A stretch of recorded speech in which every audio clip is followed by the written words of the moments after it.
Baik, bismillahirrahmanirrahim. Saya mulai izin, Ustaz Daniel, saya izin dulu, saya buka dulu acara kita malam hari ini. Baik, Assalamualaikum warahmatullahi wabarakatuh. Waalaikumsalam warahmatullahi wabarakatuh. Alhamdulillahirabbil alamin. Wassalatu wassalamu ala asyrofil anbiya'i wal mursalin wa ala alihi wa sahbihi ajmain amma ba'du. Asyhadu an la ilaha illallah wahdahu la syarikalah wa asyhadu anna Muhammadan abduhu wa rasuluh. Allahumma sholli ala Muhammad wa ala ali Muhammad. La haula wa la quwata illa billahil hakim. Rabbi shrah li sadri wa yassir li amri wahlul 'uqdatam min lisani yafqahu qawli amma ba'du. Qala ta'ala fi kitabil karim, a'udzu billahi minasyaitonir rajim. Bismillahirrahmanirrahim. Ya ayyuhalladzina amanu fisilmi kafah wa la tattabi'u khutuwatis syaiton innahu lakum aduwwum mubin. Al-ayah Surahul Adim. Alhamdulillahirabbil alamin. Malam hari ini kita bisa bersilaturahmi, berkumpul dalam kajian online ya yang diselenggarakan oleh SIP Syarikat Islam Politik, yaitu pembelajaran intisari berislam kafah, yang dimana tujuan program kajian kita malam hari ini memahami agama Islam secara utuh, secara kafah dengan metode dialog berbasis wahyu dan sains. Dan alhamdulillah malam hari ini kita perlu panjatkan nikmat rasa syukur. Malam hari ini kita bisa berkumpul dalam majelis ilmu, dan tak lupa salawat serta salam mendatangkan pada junjungan kita, baginda kita, panglima kita, Rasulullah SAW. Baik, Bapak Ibu sekalian, dimafillah sekalian, alhamdulillah malam hari ini kita diberikan kesehatan, karena pada saat hari ini nikmat yang paling utama yaitu kesehatan. Dengan kondisi yang saat ini, alhamdulillah kita dipertemukan dalam kondisi sehat walafiat. Dan baik, untuk Bapak Ibu sekalian dan Ibu sekalian, perlu saya sampaikan kajian online kita malam hari ini diselenggarakan oleh SIP. Insya Allah kita sudah masuk sesi yang ke-14. Bagi panjenengan yang mungkin belum bisa mengikuti kajian kita mulai sesi 1 sampai ke sesi ke-13, jangan khawatir, panjenengan semua bisa menyaksikan kajian kita di channel YouTube SIP Syarikat Islam Politik. Jadi insya Allah di sana panjenengan bisa menyaksikan secara lengkap ya kajian online kita ini. Bukan hanya kajian setiap pekan Sabtu, mungkin kita juga ada kajian lain di sana. Panjenengan bisa menyaksikan semua kajian kita, semua terekam semua di channel YouTube SIP Syarikat Islam Politik. Baik, Bapak-Ibu sekalian, alhamdulillah pemateri kita Al-Ustadz Daniel Muhammad Rosid sudah hadir untuk menambah keberkahan pertemuan kita malam hari ini. Kita awali dulu dengan membaca Al-Basmalah bersama-sama. Bismillahirrahmanirrahim. Alhamdulillah sudah kita buka pertemuan kita malam hari ini. Mudah-mudahan menambah keberkahan di pertemuan kita malam hari ini. Dan perlu saya sampaikan untuk tema kajian kita malam hari ini, kajian kita hari ini yaitu terkait tentang bagaimana sejarah dan kekinian Islam di dunia internasional. Yang kita tahu bagaimana tentang sejarah perkembangan Islam ya, ketika kita bisa tahu bagaimana Islam berkembang pada abad ke-6 622 Masehi. Di situ bagaimana atas risalah Rasulullah Muhammad ya, kita diawali dengan dakwanya hingga saat ini kita bisa merasakan nikmatnya iman dan nikmatnya Islam. Dan nanti kajian kita malam ini akan langsung disampaikan oleh pemateri kita Al-Ustadz Al-Mukarram Profesor Dr. Insinyur Daniel Muhammad Rosid. Alhamdulillah beliau sudah hadir di tengah-tengah kita. Kepada Al-Ustadz Daniel Muhammad Rosid, kami persilakan. Tafadhol Mas-Guru, monggo Ustadz. Baik, Bismillahirrahmanirrahim. Assalamualaikum warahmatullahi wabarakatuh. Waalaikumsalam warahmatullahi wabarakatuh. Alhamdulillahirabbil alamin. Alhamdulillahilladzi arsala rasulahu bil huda wa dinil haq liyudhhirahu 'ala dini kullihi wa kafa billahi syahida. Asyhadu an la ilaha illallah wahdahu la syarikalah wa asyhadu anna Muhammadan abduhu wa rasuluh. Allahumma sholli wa sallim wa barik ala Muhammadin wa ala alihi wa sahbihi ajma'in.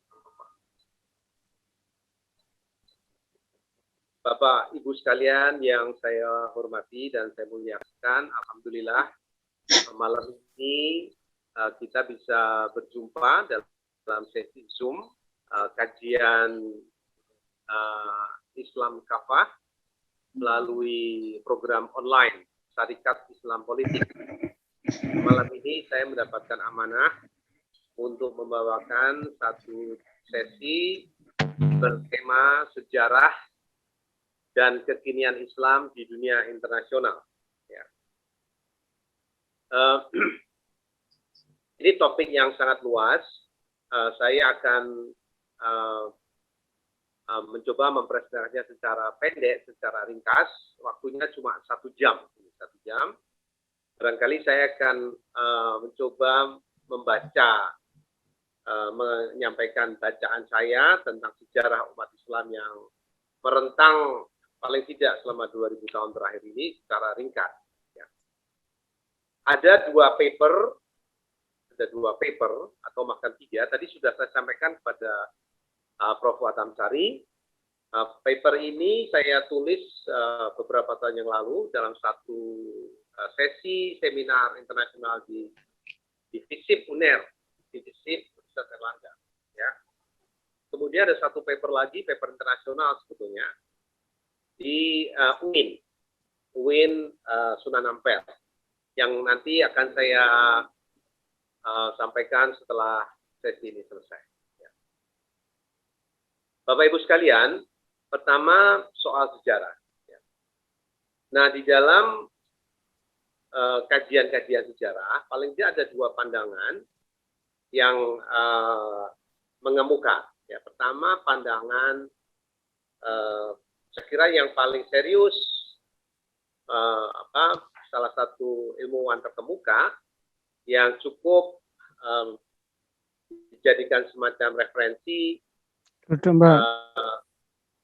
di kalangan sejarawan itu adalah Sir Arnold Toynbee. Ya, dalam satu buku yang disebut Study of History, Arnold Toynbee menggambarkan sejarah sebagai dynamic antara challenge and response. Ya. Jadi adanya tantangan dan kemudian manusia membuat respons atas tantangan itu. Ya. Dalam beberapa segi, mungkin ini pikiran-pikiran ini dipengaruhi oleh pikiran-pikiran Ibnu Khaldun. Ya. Ibnu Khaldun punya pendapat yang menarik, terutama mengenai dinamika antara masyarakat dan leaders. Ya. Dalam banyak studi, itu dikatakan bahwa leaders itu menentukan. Tetapi Ibnu Khaldun berbicara agak berbeda, bahwa yang menentukan itu justru masyarakat madani. Ya.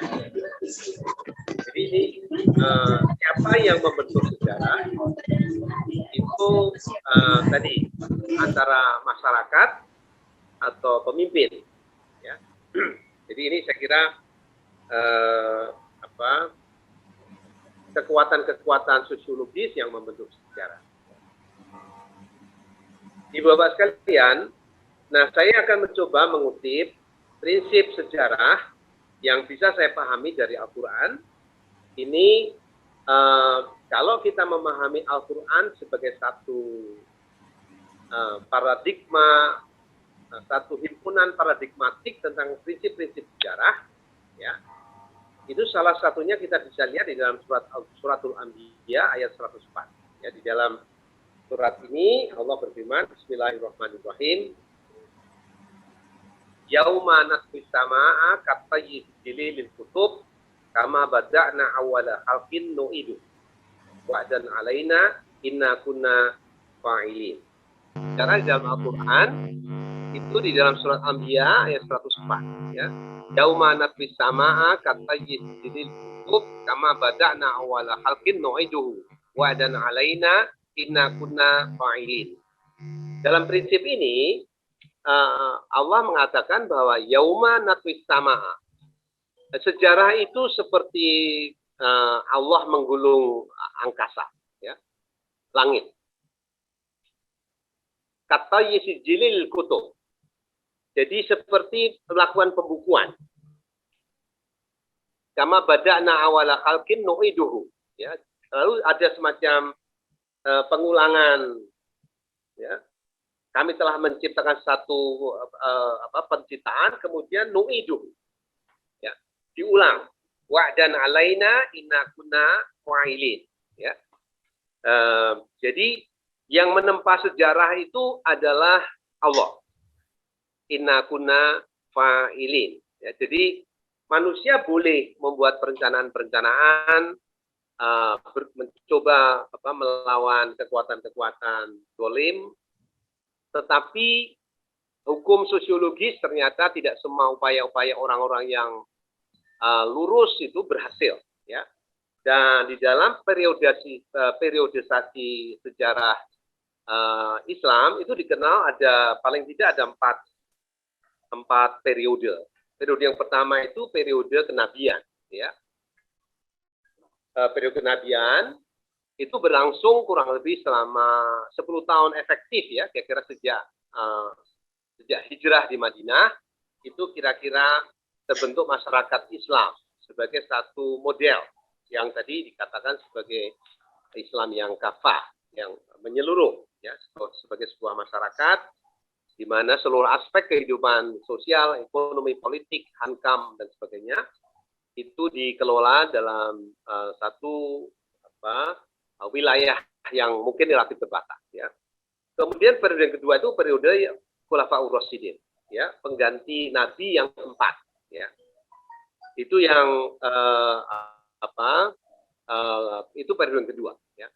Periode yang ketiga itu dimulai dari zamannya Umayyah, ya, Bani Umayyah, kemudian Bani Abbasiyah dan seterusnya. Itu disebut periode Mulkan Adon. Ya, itu prinsip-prinsip Islam itu masih berlaku walaupun khilafahnya itu tidak sepenuhnya seperti yang kita lihat di dalam model yang terakhir paling tidak pada pemerintahan Sayyidina Ali. Jadi mulai terjadi kerajaan-kerajaan disebut mulkan, ya, mulkan. Jadi tidak lagi menggunakan prinsip-prinsip syuro, tapi kekuasaan itu dialihkan memodel kerajaan, ya. Jadi ini periode kurang lebih berlangsung cukup lama sampai saya kira Turki Utsmani, ya, Turki Utsmani yang kemudian runtuh pada tahun 1924. Ya. Nah sekarang kita ini berada di dalam masa-masa Mulkan Jabariyah. Ya. Ya. Jadi ini masa-masa pemerintahan yang dolim lah katanya. Ya. Setelah keruntuhan kekhalifahan Turki, ya, Utsmani. Walaupun saat ini kita merindukan Turki bangkit sebagai semacam model, ya, yang mencoba mengembalikan kejayaan Islam, tapi kita lihat Turki sekarang ini banyak menghadapi masalah-masalah internal, ya. Kemudian juga hubungannya dengan NATO membuat kita itu tidak sepenuhnya setuju, ya, dengan pola-pola pengembangan yang dilakukan oleh Erdogan dan kawan-kawan, ya. Terutama kontroversi soal Hagia Sophia, ya. Pada saat Hagia Sophia dikembalikan lagi menjadi masjid yang selama ini sebelumnya sejak Kemal Atatürk itu mengubah Hagia Sophia menjadi museum, ya. Kemudian oleh Erdogan dikembalikan fungsinya sebagai masjid. Ini tidak sepenuhnya tepat oleh beberapa kalangan tertentu, ya. Oleh beberapa kalangan mayoritas umat Islam di Indonesia itu kira-kira setuju lah dengan langkah Erdogan, yaitu mengembalikan Hagia Sophia sebagai masjid, ya. Namun dari kelompok-kelompok Islam yang lain yang saya tahu ini sebetulnya tidak Islami karena sebetulnya Hagia Sophia itu gereja, ya. Gereja yang sebetulnya tidak pernah dilakukan semacam jual beli, ya, jual beli yang sah begitu ya, antara terutama antara umat Kristen Ortodoks dengan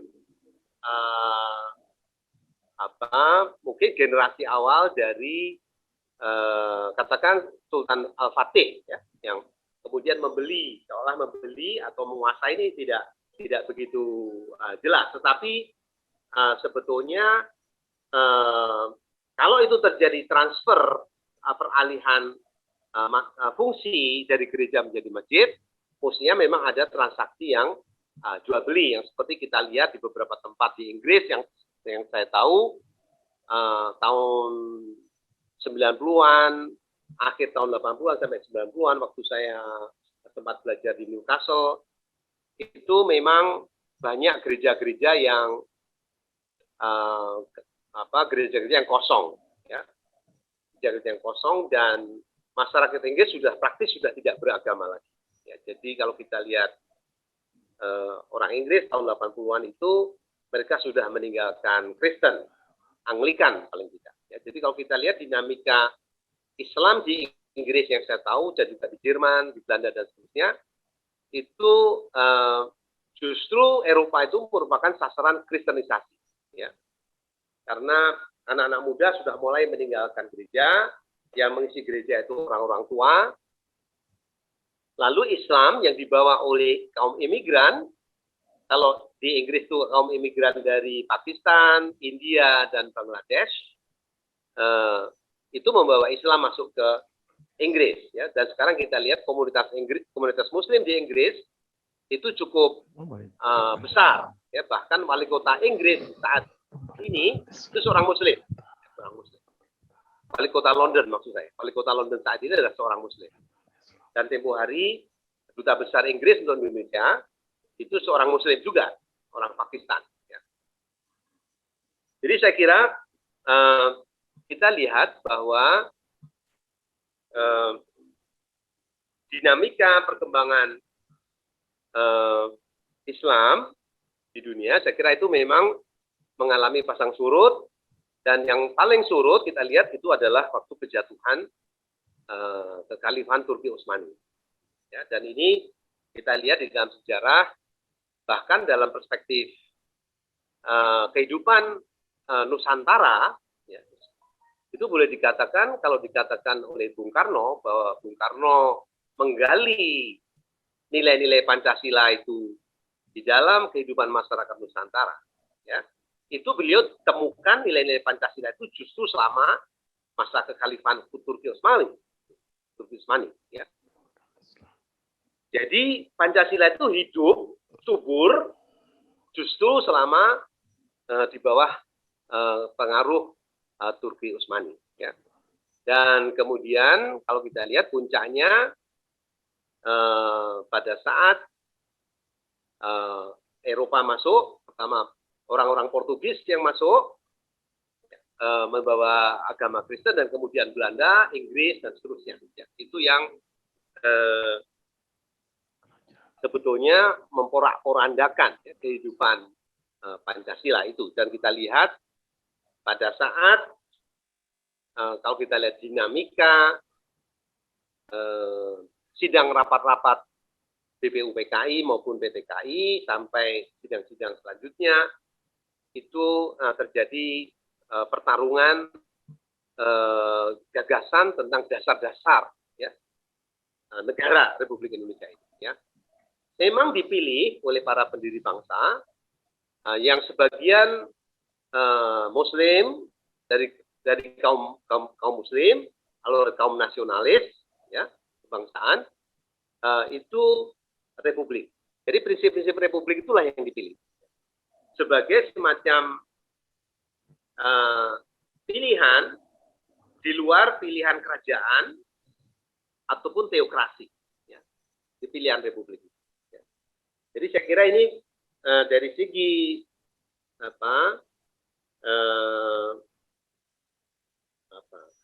platform, ya, bagaimana Republik ini didirikan, ini sengaja dipilih dan itu disepakati oleh para pendiri bangsa kita yang kebanyakan ulama, ya, itu memilih Republik sebagai satu bentuk yang paling cocok. Ya. Pada saat di mana kita lihat nation state, konsep negara bangsa itu makin menjadi semacam solusi ya setelah berakhirnya masa-masa kolonialisme ya di seluruh dunia ya. Kalau kita lihat dunia sudah dibagi-bagi oleh Belanda, Inggris, Prancis, Jerman, Spanyol, dan Portugis terutama ya, sudah dibagi-bagi menjadi kawasan-kawasan penjajahan ya. Dan kalau kita lihat penjajahan itu umumnya dilakukan oleh bangsa-bangsa Eropa itu dengan sangat brutal ya, dengan sangat brutal. Alhamdulillah bangsa Indonesia tidak karena faktor-faktor Islam saya kira itu yang bisa mempertahankan diri ya, sehingga orang Indonesia itu tidak menjadi suku yang kemudian seperti suku Indian di Amerika ataupun suku Aborigin di Australia yang menjadi minoritas lalu hidup di camp-camp konsentrasi, di camp daerah-daerah kantong-kantong gitulah ya, dan kemudian masyarakat Amerika maupun Asia justru dikuasai oleh orang-orang Eropa ya.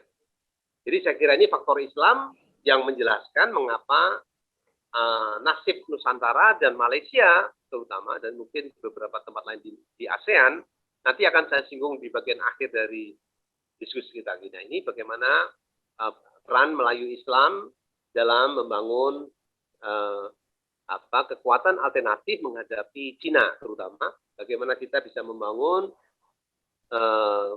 sentimen Melayu Islam untuk mempersatukan ASEAN ya, untuk menghadapi Cina. Nah, Bapak Ibu sekalian, jadi kalau kita lihat dari perspektif sejarah itu, bahkan Perang Dunia I maupun Perang Dunia I yang kemudian itu menjadi semacam pretext ya bagi kejatuhan khilafah ya, kemudian peralihan Pax Britannica di mana Inggris menjadi superpower pada saat kejatuhan Turki Utsmani.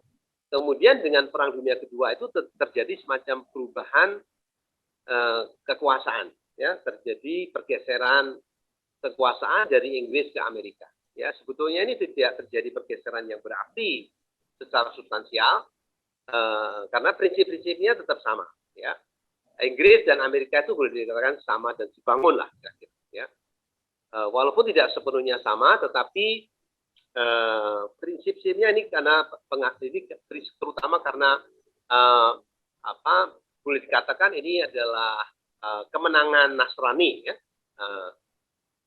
sebagai satu simbol ya. Jadi kalau kita lihat pergeseran dari Pax Britannica ke Pax Americana ya setelah Perang Dunia Kedua ya. Dan kita lihat Belanda sebetulnya tidak sepenuhnya rela melepaskan Indonesia. Ya, jadi dengan pembentukan Liga Bangsa-Bangsa yang kemudian bangsa-bangsa, ya, itu kita lihat bahwa sebetulnya kemerdekaan politik yang ditawarkan oleh ex-penjajah itu kepada new nation state yang kebanyakan negeri-negeri Muslim itu sebetulnya semu. Ya, jadi kalau kita lihat melalui PBB itu negara-negara baru itu sebenarnya diikat oleh kesepakatan-kesepakatan yang sebetulnya masih sangat nekolimik ya, istilahnya Bung Karno itu nekolim ya. Kalau di Indonesia kita terikat dengan perjanjian konferensi meja bundar tahun 49, kita terikat untuk mengikuti konstitusi IMF ya, yang baru dibentuk sebetulnya International Monetary Fund dan juga Jadi saya kira ini penting dicermati bagaimana dunia Islam, ya, dunia Islam sejak dari Maroko sampai Merauke, ya, itu dipengaruhi oleh satu tatanan baru di bawah PBB yang sebetulnya ini pengganti khilafah, ya. Jadi saya kira ini yang penting dicermati. Ya. Kemudian Jadi kalau kita lihat perkembangan terakhir, ya, selama paling tidak mungkin 20 tahun terakhir, ya, 20 tahun terakhir. Ya. Kalau kita melihat Indonesia secara khusus, ASEAN kita lihat, ASEAN ini orang bisa mengatakan ASEAN itu juga dibentuk oleh Amerika, terutama untuk mengimbangi Cina. Ya. Jadi kalau kita lihat sejak awal ancaman dari utara, ancaman kuning dari utara, ancaman Cina itu sudah dicermati, ya. Dan kalau dulu ancamannya itu komunis Rusia, blok timur, ini sekarang yang baru ini justru ancaman dari Cina sebagai the new rising giant, ya, kita sebut power adidaya baru yang mencoba menantang Amerika setelah keruntuhan Uni Soviet. Ya. Jadi saya kira ini yang kita lihat bahwa seluruh negara-negara mayoritas Islam itu harus mengikuti kaidah-kaidah PBB, ya, mengikuti resep pertumbuhan, kemudian menggunakan sistem perbankan mereka, standar perdagangan mereka dan seterusnya. Ya, hampir semua negara itu mengikuti itu, ya, terutama justru negara-negara Muslim, ya, termasuk Pakistan misalkan, ya, Pakistan, Mesir dan sebagainya itu. Ya. Dan saya kira ini begitu kalau tahun 60-an Indonesia setelah kejatuhan Orde Lama itu dengan naiknya Pak Harto, kemudian dibukanya atau dibuatnya undang-undang penanaman modal asing, itu praktis membuka perusahaan-perusahaan barat terutama, ya, perusahaan-perusahaan minyak, pertambangan, dan juga Jepang ngekor di situ, bagaimana mereka mulai menguasai sektor-sektor primer, ya, sektor-sektor strategik, terutama seperti pertambangan, ya, migas, dan yang lain-lain. Sampai hari ini, ya, sampai hari ini kita masih sangat tergantung kegiatan eksplorasi maupun eksploitasi migas itu pada perusahaan-perusahaan asing. Ya. Jadi Pertamina itu hanya menguasai, saya kira less than 40%. Ya. Yang lain-lain itu perusahaan asing, apakah dari Amerika Serikat, dari Inggris, dari Eropa, dari Jepang, Korea, bahkan Cina akhir-akhir ini. Ya. Jadi saya kira ini sektor-sektor energi itu praktis dikuasai oleh asing, sehingga sulit kita mengatakan kita bisa dikatakan semacam berdaulat, ya, atau mandiri dari perspektif energi. Ya. Ibu Bapak sekalian,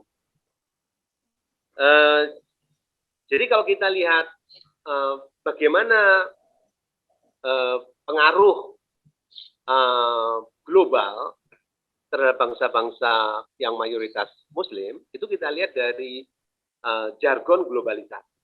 Globalisasi itu sebetulnya bungkus dari proses-proses penjajahan baru, ya, melalui perang proksi, di mana negara-negara yang konon sudah dimerdekakan itu harus mengikuti aturan-aturan, standar-standar yang ditetapkan oleh mantan tuan negeri jajahan-jajahan, ya, sampai hari ini. Seperti kita harus mengikuti prokes WHO dan sebagainya, kita harus membuka perdagangan, harus melakukan penghilangan entry barrier. Jadi ini semua pasar diminta dibuka lebar-lebar, terutama setelah reformasi. Ya, jadi reformasi itu praktis mengubah prinsip-prinsip bernegara kita yang semula diatur sebetulnya oleh Pancasila, kemudian diganti secara resmi dengan kapitalisme liberal. Ya. Jadi boleh dikatakan bahwa sejak kemerdekaan kita tidak pernah berhasil mewujudkan Pancasila dalam praktek. Ya. Jadi kalau kemudian dikatakan seolah ada sesuatu yang mengancam Pancasila, misalkan agama, begitu dikatakan agama itu mengancam Pancasila, padahal Pancasila tidak pernah diberlakukan. Ya. Jadi tuduhan itu tuduhan yang agak membingungkan ya, karena Pancasila tidak pernah diwujudkan, tetapi dituduh terancam ya, oleh agama, terutama Islam. Ya. Jadi saya kira ini pembohongan yang luar biasa. Ya.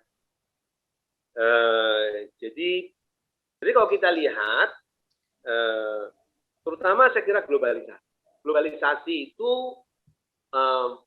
terutama dengan instrumen standarisasi, kita dipaksa mengikuti menerima ukuran-ukuran keberhasilan pembangunan Barat.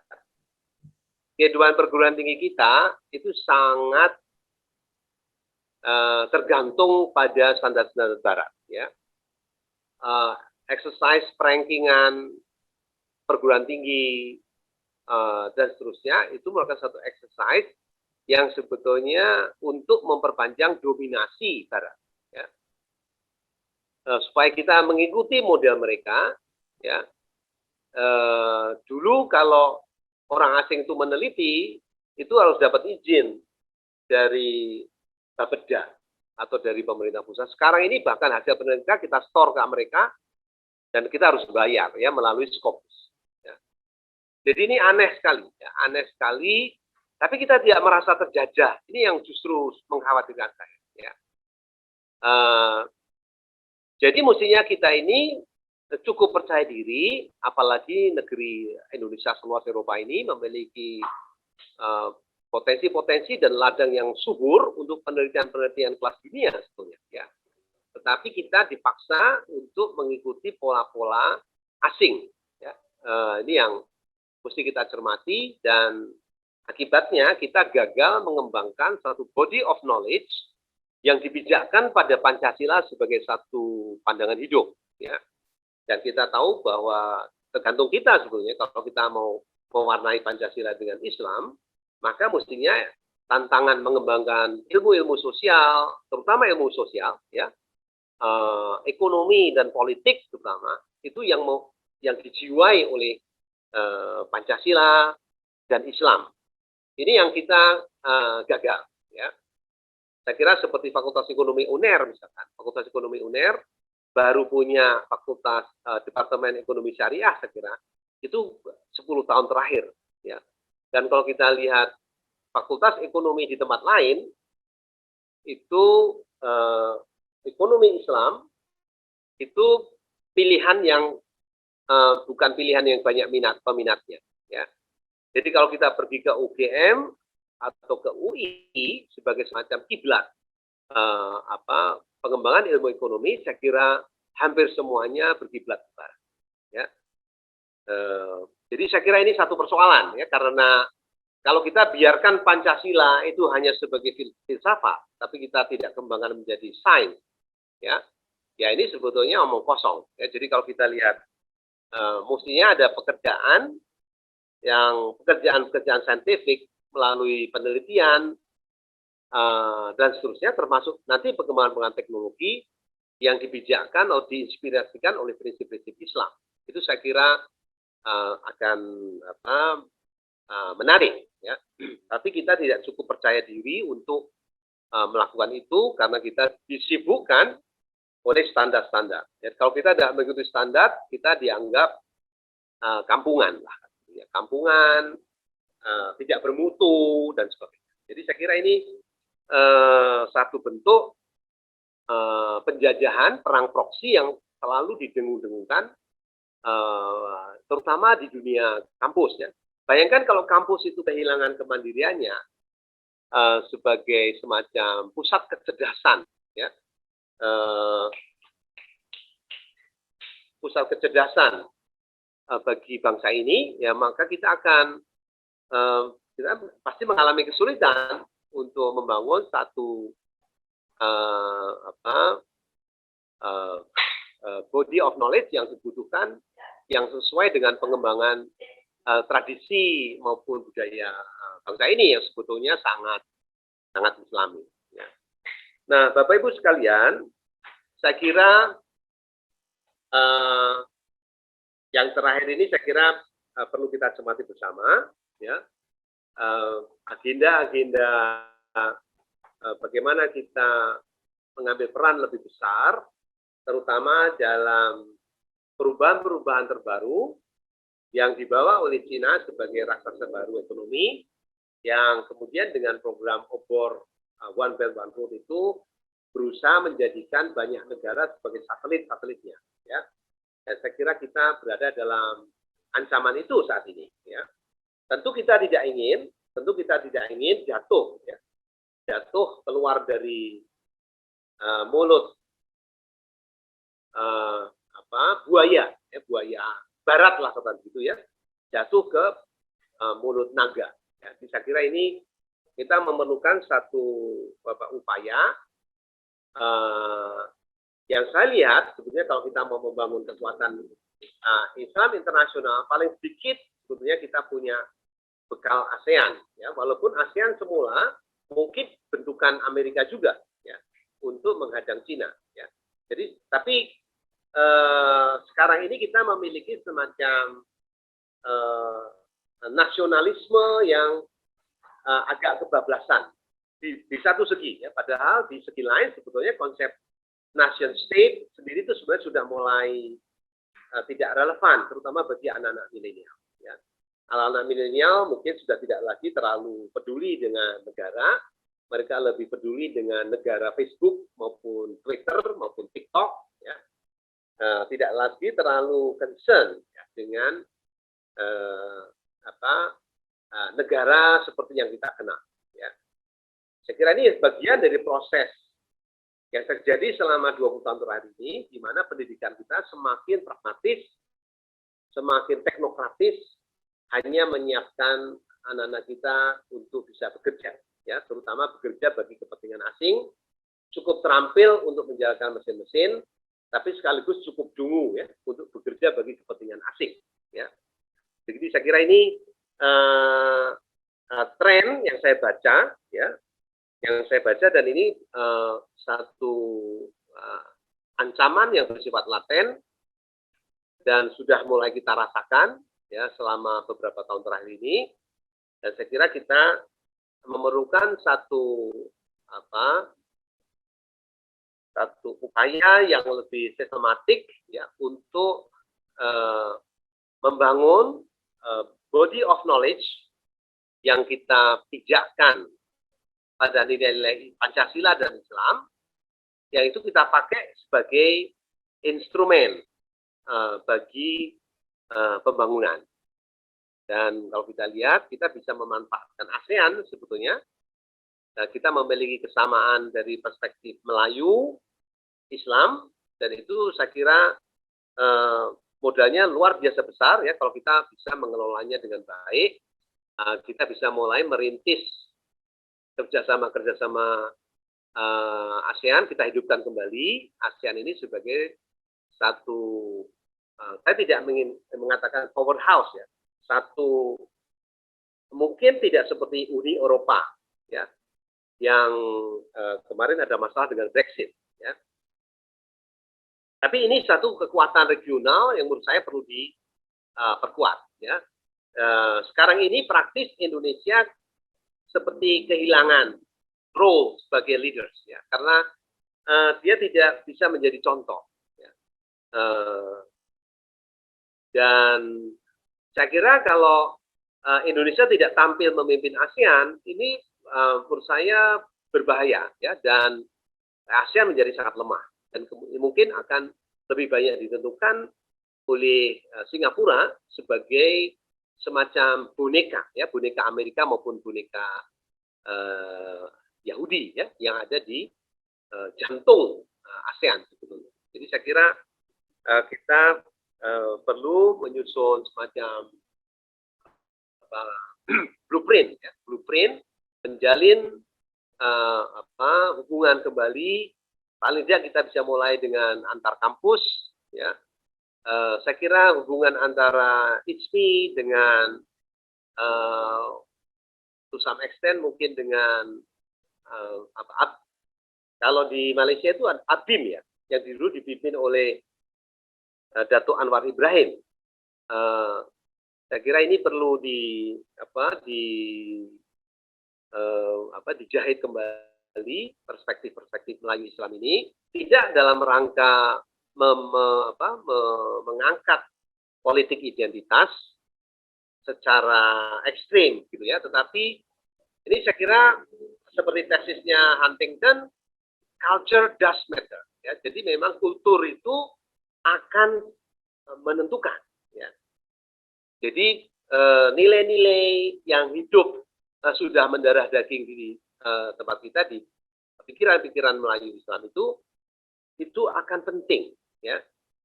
Jangan sampai kita terjebak dalam satu chauvinisme sempit ya, tapi ini Melayu kalau tidak mendapatkan Islam, dia tidak mungkin chauvinistik, tidak mungkin menjadi semacam sukuisme ya, tapi ini dia justru menjadi semacam kekuatan baru ya, seperti Muslim di Indonesia itu memungkinkan suku-suku itu bersatu, membayangkan satu bangsa baru yang disebut bangsa Indonesia. Itu karena ada jembatan Islam. Tanpa jembatan Islam itu kita tidak mungkin maju membentuk bangsa ini. Kita mungkin masih terjebak pada suku-suku, ya, tribalisme, suku Jawa, Madura, dan sebagainya. Jadi saya kira hal ini yang mungkin perlu saya sampaikan dan pernah saya sampaikan dalam forum di satu kesempatan di Penang, di USM, dan juga di UNER, ya, dalam beberapa diskusi internasional di FISIP. Ya. Saya kira demikian pengantar sesi sejarah dan Islam di dunia internasional di masa ini sebagai satu bahan-bahan barangkali bisa diperkaya dengan diskusi. Saya kira demikian, Mas Farid. Ya. Assalamualaikum warahmatullahi wabarakatuh. Waalaikumsalam warahmatullahi wabarakatuh. Alhamdulillah, Masya Allah, tabarakallah, matur nuwun Ustadz Daniel atas pengantarnya untuk majelis ilmu kita malam hari ini. Alhamdulillah, Bapak sekalian tadi sudah disampaikan oleh Ustadz Daniel terkait tema kita bagaimana sejarah dan juga isu-isu Islam kekinian baik di internasional. Tadi yang sempat saya tangkap dari Ustadz Daniel, bagaimana Islam mengalami 4 periode ya dari sejarah. Yang pertama periode kenabian, yang dimana Rasul berdakwah dari Mekah dan juga hijrah ke Madinah. Kemudian Khulafaur Rasyidin yang kedua, periode yang kedua. Kemudian masuk yang ketiga yaitu Mulkan Adon. Jadi Mulkan Adon itu adalah kerajaan-kerajaan yang menggigit ya, yang salah satunya yang terkenal yaitu di Bani Abbasiyah yang dipimpin oleh Harun Ar-Rasyid, di mana waktu itu umat-umat Islam memberikan sumbangsih terkait sains pengetahuan terhadap dunia ini. Pada saat itu mungkin di Eropa kita tahu ada sebutan Track X, yaitu masa kegelapan, di mana umat Islam sudah memberikan sumbangsihnya terkait pengetahuan, yaitu pada masa Bani Abbasiyah atau Mulkan Adon. Kemudian yang keempat adalah Turki Utsmaniyah. Tadi disampaikan oleh Ustadz Daniel Rosid seperti itu, dan tadi yang saya tangkap terkait isu-isu kekinian adanya perang proksi ya, di mana umat Islam ini mengikuti standarisasi dari mereka, sehingga kalau kita tidak mengikuti standarisasi itu, kita dikatakan kampungan atau kita dikatakan ketinggalan. Jadi kita terbawa tatanannya yang mereka buat. Mungkin itu Ustaz Daniel yang bisa saya simpulkan untuk kajian kita malam hari ini. Dan Bapak Ibu sekalian, kajian kita ini bukan hanya satu sumber, tapi kita lebih aktif untuk diskusi, karena sharing dan diskusi itu yang kita tekankan di kajian kita malam hari ini. Baik, ini Pak Adi sudah present, ini angkat tangan, kelihatannya ada yang mau ditanyakan. Silakan Bapak Ibu sekalian yang mau bertanya, silakan bisa resen atau bisa ini ya, tuliskan chatnya, menulis di chat, kolom chat, silakan. Monggo Pak Adi, tafadhol untuk pertanyaannya, silakan. Assalamualaikum warahmatullahi wabarakatuh, Ustadz Daniel. Waalaikumsalam. Mas Farid ya juga. Ustadz, Ini saya tadi menarik seperti yang Ustadz Daniel sampaikan, kondisi hegemoni terhadap standarisasi dunia negara berkembang itu memang sangat sangat kuat sekali gitu ya. Artinya bahkan ini saya sendiri beberapa tahun terakhir kan menggeluti di dunia zakat juga. Di zakat pun ada istilah Basnas Award, kemudian ada standarisasi yang lainnya, termasuk dari sisi audit keuangan dan sebagainya. Itu memang sangat-sangat membuat kita mau tidak mau mengikuti standar mereka. Dan juga saya lihat proses-proses akreditasi di pendidikan saya kurang paham sih, cuman saya melihat hampir semuanya standar-standar itu yang mereka yang buat gitu. Nah, apakah untuk membuat standarisasi itu ada kebakuan khusus? Andaikan bisa nggak memungkinkan umat Islam atau lembaga itu membuat standar sendiri, misalkan untuk standar manajemen masjid, yang itu bisa diakui secara internasional gitu, atau standar hal lainnya yang memang itu ada nilai-nilai Islam dimasukkan. Nah itu proses seperti itu apakah memungkinkan dan prosentasenya bisa diterima oleh masyarakat dunia itu seperti apa, Ustaz? Terima kasih, Ustaz. Assalamualaikum warahmatullahi wabarakatuh. Waalaikumsalam warahmatullahi wabarakatuh. Baik, terima kasih Bapak Adi. Monggo Ustadz Daniel mungkin bisa dijawab sambil nanti kita diskusi menunggu pertanyaan yang lain. Monggo. Ya, jadi saya kira ini pertanyaan penting. Ya, jadi apakah kita bisa mengembangkan prakarsa untuk menentukan standar sendiri? Ya, paling tidak di kalangan umat Islam. Ya, saya kira ini sebetulnya yang dibutuhkan adalah satu political willingness, ya, yang kuat untuk cukup percaya diri bahwa kita itu memiliki pasar yang sebenarnya cukup besar. Ya.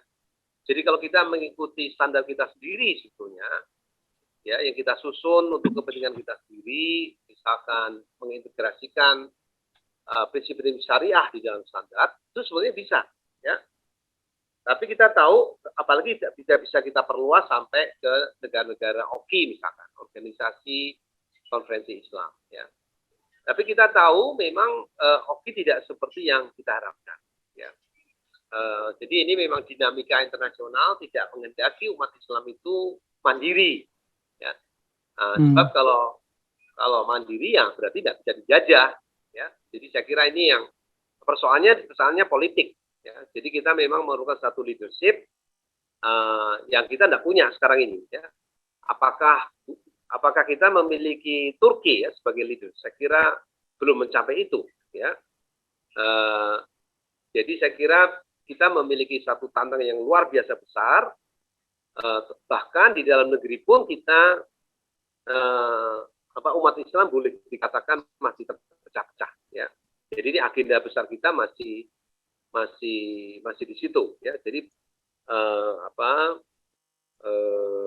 diperlukan misalkan untuk menentukan tanggal 1 Syawal saja itu kadang-kadang tidak ada satu kesepakatan yang gampang gitu ya. Jadi saya kira ini persoalan ya. Ini bagian dari kelemahan kita yang makin lemah setelah keruntuhan khilafah ya. Jadi saya kira memang Indonesia terutama itu bisa memulai prakarsa-prakarsa tertentu dengan membangun tadi standar sendiri. Kalau kita ingin besar, jadi kita memang tidak perlu menginginkan akan diakui secara internasional, tidak perlu. Diakui secara regional aja udah lumayan. Ya. Jadi kalau kita makin kuat, standarnya bahkan mungkin lebih tinggi dari standar internasional, standar Islam misalkan, ya. Itu orang lain mungkin bisa ikut malah. Jadi ini memang pertarungan pengaruh, pertengahan pengaruh. Saya kira kalau kita bisa buktikan bahwa hidup secara Islam itu lebih sehat, lebih efisien, lebih ramah lingkungan, itu kita akan mendapatkan pengaruh cukup besar. kita tahu bahwa juga semacam Malaysia bahkan Singapura itu mencoba menjadi pusat halal, ya, pusat halal. Ya. Itu artinya kan mereka mencoba mengembangkan standar, ya. Dan semua produk-produk yang mau masuk lewat Singapura nanti disaring melalui standar itu, ya. Jadi saya kira ini instrumen-instrumen musuh-musuh Islam dalam rangka supaya kita tidak mandiri, ya. Kita bukan lagi price maker, tapi kita ini price taker, ya. Yang menentukan harga-harga itu akhirnya orang asing, ya. Ya, jadi ini yang bagian dari penjajahan itu, ya. Kita ini yang produksi, tapi harganya yang menentukan justru orang lain, ya, ditentukan di Singapura atau di London, ya. Hasil kopi kita misalnya, kopi macam-macam, ya, hampir semua produk kita itu harganya ditentukan tidak di sini, ya, tapi di tempat lain. Saya kira ini tantangan yang luar biasa besar dan tidak mudah. Tapi tadi usulan saya kita mulai dengan membangun kembali ASEAN, ya, melalui sentimen Melayu Muslim, ya. Jadi saya kira kerjasama perguruan tinggi, asosiasi profesi misalkan, saya nanti mohon dikonfirmasi oleh teman-teman dokter misalkan, atau kalau saya tahu di lingkungan Persatuan Insinyur Indonesia itu ada hubungan cukup erat antara PII Indonesia dengan PII Malaysia, misalkan, ya. Sehingga terjadi semacam mutual recognition antara insinyur Indonesia dengan insinyur Malaysia, ya. Saya tidak tahu di kalangan dokter, ya, apakah terjadi semacam mutual recognition antara ikatan dokter Malaysia dengan ikatan dokter Indonesia, ya. Jadi ini satu ini perlu kita urip-uripkan, ya, dihidupkan, ya, sentimen Melayu Islam ini. Saya kira demikian, Pak Adi. Ya, boleh sedikit nambahkan, Ustaz. Mungkin nanti saya menjawab panjenengan, karena saya sempat mengikuti misal sederhana ini yang mungkin kalau level ASEAN kan terlalu tinggi, ya, mungkin bagi saya itu, ya. Saya kemarin mengikuti sertifikat profesional public speaker gitu. Tapi standarnya ya standar umum. Saya merasa bahwa umat Islam sendiri, misalkan anak-anak dari keluaran pondok, bagaimana mereka memiliki sertifikat yang dianggap standar sebagai public speaker Islamik gitu. Nah, mungkin nanti prosesnya bagaimana supaya proses sertifikat itu bisa diakui, mungkin nanti saya japri Ustadz Daniel nggak, Ustadz? Ya, betul. Ya, betul. Jadi saya kira kita bisa mulai dengan kalangan Indonesia, itu sudah cukup menantang. Tapi kenapa kok saya usulkan kita segera menggandeng Malaysia? Supaya komunitasnya bisa cepat besar. Ya. Jadi kalau teman-teman kita jangan terlalu dikotai oleh nasionalisme Republik ini. Ya. Jadi saya kira ini bagian dari hambatan kita. Ya. Ini bolehlah Republik Indonesia kita pahami sebagai semacam instrumen. Jangan sampai ini menjadi berhala. Ya, jadi berhala. Dan saya kira penting kita membangun satu komunitas secara internasional, ya, supaya komunitasnya cukup besar, supaya kita mulai bisa membangun pasar sendiri, apalagi dengan menggunakan teknologi internet, ya. Ini pasar ini bisa kita create melalui marketplace yang lebih luas, ya. Tapi kita bisa mulai tetap dengan ASEAN, karena kita memiliki sentimen Melayu, ya. Saya kira tadi kultur itu masih penting, ya. Culture does matter, ya. Jadi saya kira ini yang jadi kita mulai berani memberikan definisi, kemudian membangun kelembagaan, kemudian membangun standar, ya. Jadi ini saya kira ini upaya-upaya yang upaya-upaya institusional yang penting, ya. Kita jangan cuma asik di produksi, tapi kita tidak memperhatikan perkembangan institusinya, ya, seperti standar ini. Standar ini bagian dari institutional development, ya. Saya kira ini penting, harus digarap. Dan sampai kita seperti melihat masjid sebagai properti, tapi tidak melihat masjid sebagai institusi, ya. Ini yang membuat masjid tidak berkembang, karena masjid itu hanya dilihat sebagai properti, ya, bukan sebagai institusi. Sampai nanti kita membuat standarisasi imam masjid, standarisasi takmir masjid, ya. Itu saya kira kalau itu dibicarakan di tingkat ASEAN, dengan nanti mobilitas orang-orang Muslim itu tidak hanya ada di Indonesia, tapi bisa melampaui termasuk saya kira ke Filipina. Ya. Filipina itu negeri yang aslinya Melayu Muslim sebetulnya. Akibat penjajahan Spanyol, orang Filipina itu lalu lupa akarnya, ya. Dan ini bagian dari mengembalikan mereka kepada akar budaya Melayu Islam sebetulnya. Ya, saya kira luar biasa penting, ya, dalam perspektif pertarungan menghadapi Cina saat ini. Saya kira demikian tadi. Baik. Ya, terima kasih Ustaz. Ya, baik. Terima kasih Ustaz Daniel tadi yang sampaikan. Kalau kita berpegang teguh Ustaz Daniel kepada ayat Al-Quran, kuntum hera ummati, kuntum hera ummati hurrijat dinas, bahwa di Al-Quran dikatakan bahwa kamu ini diciptakan adalah umat yang terbaik untuk manusia. Nah, itu sebagai pedoman kita Ustaz Daniel, ya. Bagaimana umat Islam ini bisa bersatu menciptakan tadi yang dikatakan Ustaz tadi standarisasi kita buat sendiri. Nah, bukan hanya untuk semua manusia. Kalau kita ingin berpegang teguh ya dalam Al-Quran bahwa umat Islam ini terbaik untuk semua manusia. Terima kasih Ustaz Daniel tadi penyampaiannya. Baik, ini tak terasa kita sudah mau memasuki jam 9. Mungkin ada, monggo Bapak Ibu sekalian, ada yang mau ditanyakan, didiskusikan, silakan. Ya. Monggo.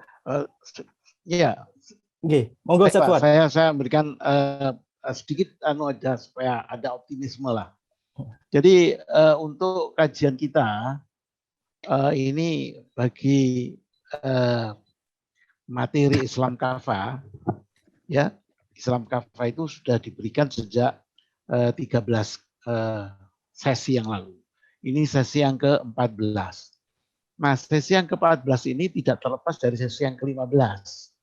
Dan sesi yang ke-15 tetap, yaitu Profesor Daniel yang akan memberikan. Jadi Sabtu depan masih Profesor Daniel membicarakan Islam di dunia internasional. Nah, tadi ini bagian pertama dari Profesor Daniel. Nah, ini monggo Profesor Daniel bisa memberikan ancang-ancang untuk dilanjutkan pada Sabtu yang akan datang. Yep. Terkait dengan masalah Islam di dunia internasional ini. Kalau tadi sudah digambarkan betapa ya istilahnya mungkin pada repot juga saya yang lemahnya itu, atau kadang-kadang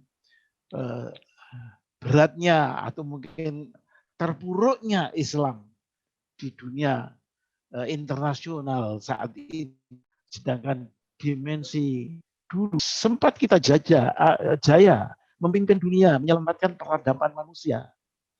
Mulai dari zaman Rasulullah, Khulafaur Rasyidin, bahkan kemudian diteruskan tadi dengan zaman kerajaan, tapi kerajaan yang masih Islamik.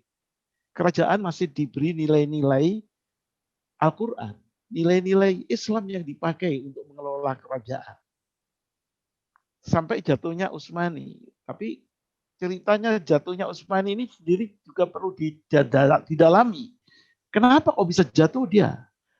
Dari negeri lain yang semula masih kalah dengan kerajaan Utsmaniyah ini. Jadi kalau tadi sudah digambarkan kemudian beratnya situasi kita sekarang terkait dengan masalah kepemimpinan dunia, ya, tekanan tadi belum disebut adalah pressure dari kekuatan militer nuklir. Itu mempunyai peran. Negara-negara Islam itu sekarang seperti apa gitu, berhadapan dengan Israel yang punya nuklir, dia tidak bergerak. Jadi ini suatu proses yang seharusnya menjadi perhatian kita semua. Jadi ini mungkin nanti belum dibahas oleh Profesor Daniel, mungkin nanti akan dibahas pada Sabtu yang akan datang. Kita memang membatasi kita untuk 1 jam. Karena apa? Karena supaya nanti yang mendengarkan kembali sesi sekarang ini tidak terlalu kepanjangan gitu. Jadi kita biasakan 1 jam. Gitu. Jadi kuncinya sekarang bagaimana mengembalikan keterpurukan Islam dan umat Islam di dunia internasional. dengan segala macam rekayasa mereka untuk membuat Islam down ini. Jadi kembali bangkit. Islam sebagai penyelamat peradaban manusia, termasuk peradaban di dunia ini. Karena apa? Misi Islam itu. Misi Islam seperti itu kemudian sempat hancur, dan bagaimana kita mengembalikan itu? Dulu sebelum Rasulullah datang, hancur itu dunia. Di bawah kaki tangan Persia sama Romawi. Eksploitasi. Mungkin skalanya tidak begitu terasa karena sains teknologinya mereka masih rendah. Tapi nilai-nilai yang dipakai, nilai-nilai yang tidak ada hubungannya dengan tuntunan dari Allah Subhanahu wa taala. Tuntunan yang mereka karang sendiri, nenek moyang mereka. Karena mereka tidak mempunyai panduan untuk itu. Tapi kemudian terselamatkan itu oleh Rasulullah, Khulafaur Rasyidin. Mungkin bagian-bagian pertama dari sultan-sultan yang dekat-dekat masa-masa itu, tapi belakangan tambah lama jauh dari Islam. Tambah jauh. Saya bayangkan tuh ya, Turki itu, Kesultanan Turki waktu saya ke Turki itu, kok begitu luar biasa kemegahannya istana Turki. Itu menggambarkan sendiri hedonisme mereka, yang itu tidak diajarkan oleh Islam. Jadi mereka itu sudah menyimpang. Sultan-sultan Islam itu di era-era terakhirnya itu sudah mereka menyimpang dari Islam. Bandingkan dengan waktu Umar bin Khattab menjadi Khulafaur Rasyidin. Bagian dari Khulafaur Rasyidin, dari Amirul Mukminin. Memerintah dari bawah batang korma. Jadi itulah saya bilang kehancuran manusia ini karena meninggalkan tuntunan Allah Subhanahu wa taala. Nah, saya kira itu catatan saya. Jadi saudara-saudara jangan sampai gelisah, waktunya habis. Sabtu depan kita akan mendengarkan lagi Ustadz Daniel akan bicara tentang bagaimana mengembalikan kejayaan Islam yang sekarang runtuh karena kesalahan orang Islam sendiri. Di mana kesalahan orang Islam ini sehingga mereka menjadi seperti sekarang. Saya kira itu catatan saya. Monggo silakan dilanjutkan. 1-2 catatan mungkin silakan. Monggo saudara Farid diteruskan. Iya, baik Ustadz. Terima kasih Ustadz. Tadi catatannya. Itu tadi Ustadz Profesor Daniel, catatan dari Ustadz Fuad untuk pekan depan. Tenang saja Bapak Ibu sekalian. Insya Allah pekan depan kita lanjut. Jadi jangan khawatir. Sebenarnya ini banyak yang tanya Ustadz Profesor Daniel. Karena jamnya sudah jam 9 lebih. Insya Allah nanti akan kita lanjut pekan depan, Sabtu depan. Dengan bagaimana kita mengembalikan kejayaan umat Islam ini yang sempat dulu pernah umat Islam meraihnya. Nah, itu catatannya. Baik Bapak Ibu sekalian, alhamdulillah tak terasa ini sudah jam 9:06 ya. Mudah-mudahan mungkin sedikit dari Ustadz Profesor Daniel ada closing statement atau ada yang mau disampaikan Ustadz? Monggo Ustadz. Saya kira cukup. Tadi saya kira masukan perspektif dari Fuad saya kira cukup jelas. Insya Allah kita bisa ketemu minggu depan ya untuk baik. Terima kasih. Baik, terima kasih Ustaz Daniel. Baik. Assalamualaikum warahmatullahi wabarakatuh. Waalaikumsalam warahmatullahi wabarakatuh. Baik, Bapak Ibu sekalian, alhamdulillah tak terasa kita sudah di penghujung acara di majelis ilmu kita malam hari ini. Untuk menambah keberkahan majelis ilmu kita malam hari ini, mari kita tutup dengan bacaan alhamdulillah dan doa kafaratul majelis. Alhamdulillahirabbil subhanakallahumma wa bihamdika astaghfiruka wa atubu ilaik. Baik, alhamdulillah, terima kasih. Saya selaku moderator, mohon maaf kalau ada saya salah kata. Saya izin pamit undur diri. Insya Allah pekan depan Sabtu tetap ketemu dengan Ustadz Daniel yang akan membahas catatan dari pertemuan kita malam hari ini. Kita lanjut, mudah-mudahan pekan depan kita semua bisa silaturahmi, diberikan kekuatan kesehatan untuk terus bermajelis ilmu untuk pekan depan. Baik, demikian dari saya pamit dulu. Ihdinas siratal mustaqim. Assalamualaikum warahmatullahi wabarakatuh. Waalaikumsalam warahmatullahi wabarakatuh. Alhamdulillah.